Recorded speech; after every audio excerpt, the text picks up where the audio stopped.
স্বাধীন নির্বাচন কমিশন গঠনে একমত সব রাজনৈতিক দল। বিষয়টিকে ঐতিহাসিক বলে মন্তব্য করেছেন ঐকমত্য কমিশনের সহসভাপতি ডক্টর আলী রিয়াজ।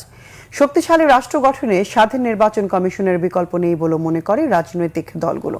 যদিও জাতীয় সাংবিধানিক কাউন্সিল এনসিসি গঠনে একমত নয় বিএনপি, তাই সিলেকশন কমিটির মাধ্যমে নির্বাচন কমিশন গঠন করা হবে।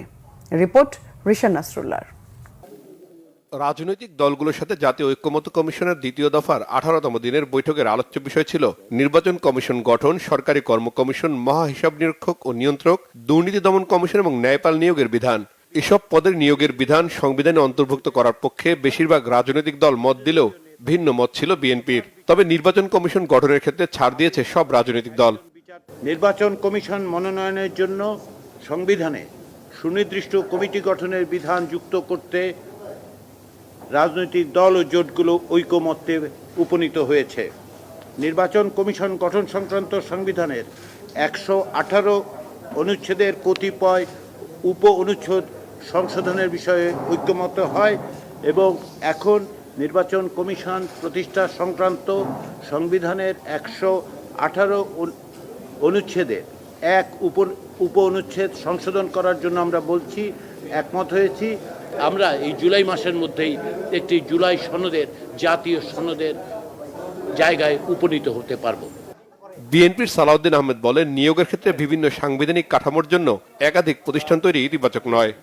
আমরা আমাদের দলের অবস্থান থেকে শুধুমাত্র সাংবিধানিক প্রতিষ্ঠান হিসেবে নির্বাচন কমিশন গঠন সংক্রান্ত এই জায়গায় আমরা একমত, কিন্তু অন্যান্য যে সমস্ত সাংবিধানিক প্রতিষ্ঠান এবং সংবিধিবদ্ধ প্রতিষ্ঠানের ক্ষেত্রে সংবিধানে নিয়ে আসার জন্য আইন সংশোধনের যে প্রস্তাব করা হয়েছে তার সাথে আমরা একমত না হয়ে শুধুমাত্র নির্বাচন কমিশনের ক্ষেত্রে আমরা একমত হয়েছি। এই জামায়াত ইসলামীর নায়েবে আমির সৈয়দ আব্দুল্লাহ মোহাম্মদ তাহের বলেন, ইসি গঠনে কমিটি তৈরির বিষয়টি সংবিধানে অন্তর্ভুক্ত করা হবে, যা স্বাধীন নির্বাচন কমিশন গঠনে ইতিবাচক।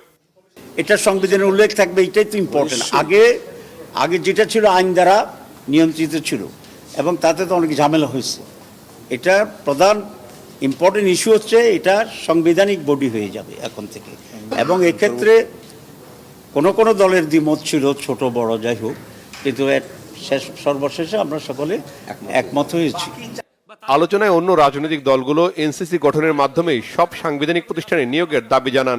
একই সাথে কমিশনের বিরুদ্ধে পক্ষপাতিত্বের অভিযোগ করেন তারা।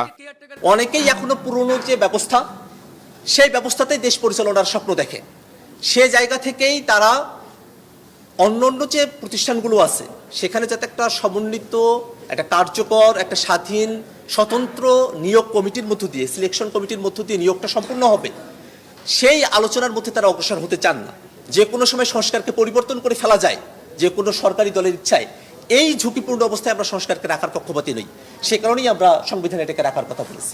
এই কমিশন তো কোনো একক দল বা ব্যক্তি বা গোষ্ঠীর না, এই কমিশন জনগণের। সুতরাং জনগণ কি চায়, জনগণের আকাঙ্ক্ষাটা কি, that is the concern, that is the matter. But তারা এই জনগণের কনসার্নকে তারা মাথায় না নিয়ে তারা দু একটা দলের উপরে কোনো এক অজানা কারণে ডিপেন্ডেন্ট। এর আগে মাইলস্টোন ইস্যুতে সরকারের আচরণের প্রতিবাদে প্রতীকী ওয়াকআউট করে কয়েকটি বাম রাজনৈতিক দল। রিশান নাসরুল্লাহ, বাংলা ভিশন, ঢাকা।